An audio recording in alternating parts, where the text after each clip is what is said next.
Hello guys, this is Yellow Cloud, and today we're going to be reacting to top 10 most deadly Pokemon from Johto. This is a video by Trickywi, and just real quick, I apologize if you hear any instruments, probably clarinet, because my brother is practicing something for band, if he's in band class virtually right now. But yeah, and I hope you guys are starting to get the idea that I like Pokemon, because I do, and I like Trickywi because she makes these top 10 lists, and yeah, it's really hard to say. If I had to predict top 10 most deadly from Johto, I'm gonna have to think a little bit. Probably be that's when I would say Blaziken. I believe he's Johto. I hope I'm right about that. He's like my favorite from Johto, though. I like Blaziken. But yeah, if you guys want to check out Trickywi or this video, they'll both be in the description below. Now, just react. Hello everyone, my name is Trickywi, but you can call me Tricky. Welcome to the most deadly or hostile Pokemon from the Johto region. Sorry, if you missed the most deadly Kanto region Pokemon, be sure to check out the playlist in the description below so you can check out all the other top 10s. Hoenn is obviously going to be next, so be sure to subscribe and turn on those notifications so you don't miss it. We need to get back into the world domination element for the chicken! You may or may not agree with this list, but be sure to put what Pokemon from Johto you think is the most hostile in the comments below. Anyways, let's get started with our honorable mentions. Now, these guys are dangerous in their own little way, but they don't actually intend to blow up your face right away. We got Heracross, Murkrow, Wobbuffet, and Pineco. These Pokemon are mostly really chill unless you mess with them or steal their stuff. Just like me. Even so, they won't go out of their way to end your life, but you wouldn't want to anger them. And then Pineco just randomly falls out of trees and explodes, so that's healthy. Anyways, enough of them, let's go ahead and move on to the actual list. Taking our number 10 spot is Girafarig. Is that even how you pronounce it? This Pokemon doesn't really seem like it would be dangerous or hostile, but we should really be giving this number 2 its tail. Its tail is a demon, or I don't know what it is, but it's not nice. Well, anyway, apparently this tail even has a brain too, and the only thing that I could think about is biting something that gets way too close to it. Not only can it see, it could also smell, and it could think about evil. The tail has a mind just like Chain Chomp, which their designs are almost identical, but at least the only thing it could do is bite if you get too close. I really want to make a Girafarig so they can build off of this really interesting design concept. I don't know how I would feel about it, but it would still be really interesting to see what they would come up with. Moving on to number 9, we have Misdreavus. Why the hell did I say it like that? Misdreavus. Old me. Why?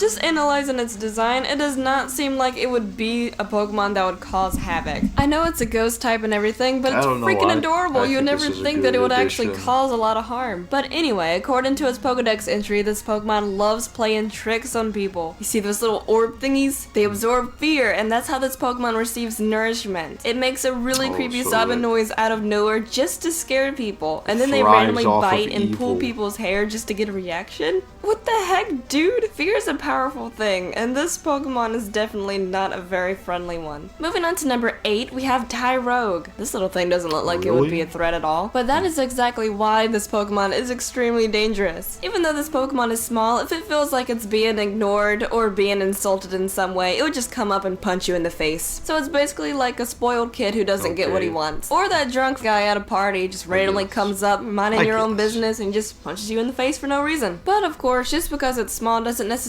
mean that it's not a dangerous Pokemon. So just to avoid getting punched in the face, just pay attention to this little weird thing. Moving on to number 7, we have Gligar. At first glance, like the rest of these Pokemon, it doesn't seem like it would be a dangerous or a hostile Pokemon. It honestly looks adorable, but looking deeper into it and looking at its Pokedex entry, this Pokemon is basically a flying scorpion. Scorpions aren't really friendly to begin with, and ignoring most of its anime appearances, this Pokemon can be very scary. Imagining how Gligar actually attacks is kind of terrifying. Gligar's target is the face. According to its Pokedex entry, this Pokemon hangs onto the face of its foe using its clawed hind legs and the large pincers on its forelegs, then injects the prey with its poison barb. This thing is a face hugger. If you don't know what a face hugger is, its name is self-explanatory, and go watch the Alien movies. Anyways, back to Gligar. Just imagine a flying scorpion clinging to your face and constantly stabbing you with its poisonous tail. That is not a good way to go. Moving on to number 6, we have Sneasel. Again, this Pokemon doesn't look too dangerous, but of course it has that dark typing, and that mischievous little smile doesn't really signal friendliness. This Pokemon is extremely vicious and will not stop attacking until its foe is incapable of moving. Also, this Pokemon is one of the only 3 Pokemon who can learn Beat Up while leveling up. So this Pokemon and its buddies will gang up on you.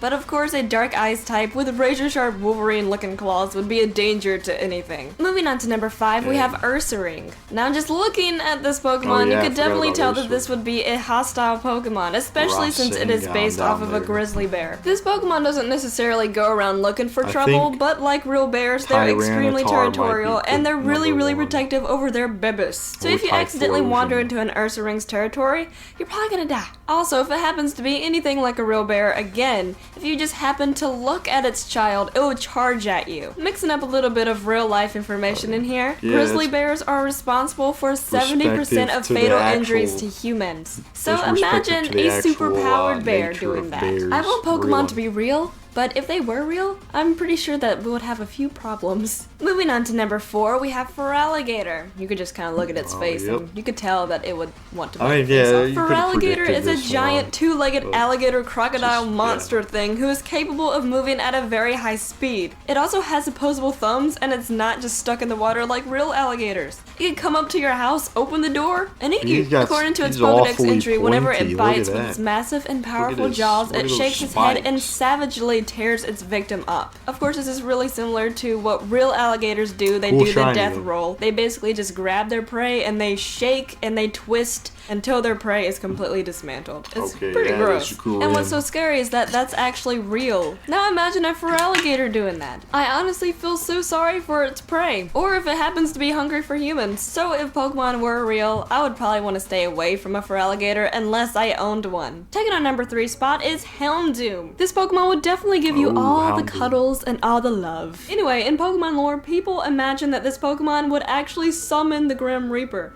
which is actually kind of cool, but very scary at the same time. Plus, Houndoom is based off of hellhounds, and most of the times they are not pleasant to be around, because if you happen to see one, you're probably gonna die. Well, anyway, Houndoom is a dark type, and of course, being a dark type gives it that little bit of an evil edge to it. The dark type honestly contains a lot of cheating moves and things that would be unfair when it comes to battling. According to its Pokedex entry, the flames that it breathes out contain some sort of poison in it, and if it burns you, it will hurt forever. Can you imagine being burnt from head to toe and having to live with that pain forever? I mean, if you don't die, of course, but that is sucky. Not only that, but Houndoom travels in packs. So if you happen to enter a Houndoom's territory, you're probably gonna die because its whole pack is gonna attack you. And they could catch you on fire. Something that is hostile that could catch you on fire is not nice, especially if that flame breather happens to be a symbol of death. But we're not gonna talk about the Pokemon anime because this episode was freaking adorable and I love Houndoom. Anyways, moving on to number 2, we have Ariados. Giant poisonous spider. I wonder. So this Pokemon is absolutely cruel. According to Ariados' Pokedex entry, it will attach silk to its prey and then set it free.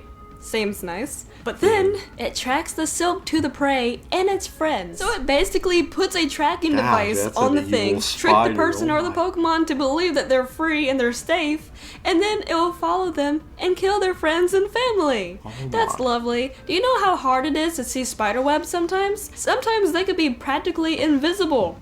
So, I really want to catch Ariados on fire. That is not nice. And of course, being terrified of spiders doesn't really help that. And of course, Pokemon poison is a lot more deadly than normal poison. And this is a giant spider as well.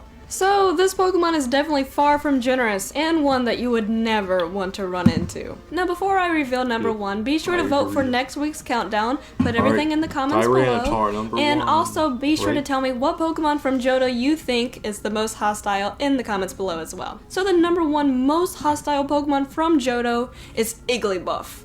this Pokemon is Satan. I freaking hate. Not really. Number 1 is Tyranitar. Yeah, this one was it. pretty much a given. This Pokemon will destroy everything, and of course, it has that dark type in as well. According to its Pokedex entry, it is so overwhelmingly powerful that it could bring down a whole mountain just to make it. Look at him. So Tyranitar definitely goes overboard when it comes to making its bed, and it honestly doesn't even give a crap. And apparently, its rampages are so intense that maps even have to be redrawn afterwards. It completely destroys everything. You can't even recognize it anymore. And of course, they based Tyranitar off of Godzilla, so that was kind of a given. But in any case, this Pokemon is always looking for a fight. It will take on anything, even if it knows that it could destroy it. And that's where the dark typing comes from. Also, this Pokemon is extremely territorial as well. If you happen to walk into its nest, which could possibly be an entire mountain, you're gonna die. And if you think that Ursaring was bad, if you touch a baby Larvitar and its mama's right there, goodbye.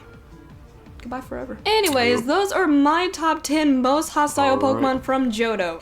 Be sure to vote for. I can basically tell that Tyranitar was most deadly, but yeah, I really enjoyed that. It was a good list, I'd say, and I'm glad. I like how it was based off of Pokédex entries, and yeah, that's where most of the information came. So that was really cool, and you know, a little bit off the show as well. So it was a little dusty right there, but yeah, I'd say I could see this as a good series to react to, and I might watch the Kanto one on my own. But yeah, sorry about the comment earlier in the video. I said Blaziken because I forgot which generation Johto was. I thought it was the 3rd generation, but you know, it's the 2nd generation. So apologies. I don't even think Blaziken would be that. I mean, it'd be pretty dangerous, but you know, Blaziken's awesome. But yeah, that's really all I have to say. I did predict Tyranitar, and yeah, if you guys want to see me react to something else, or if you guys want me to react to something that you want to request, just please leave in the comments below. And yeah, that's about it. So thank you guys so much for watching. I'll see you guys later. Goodbye.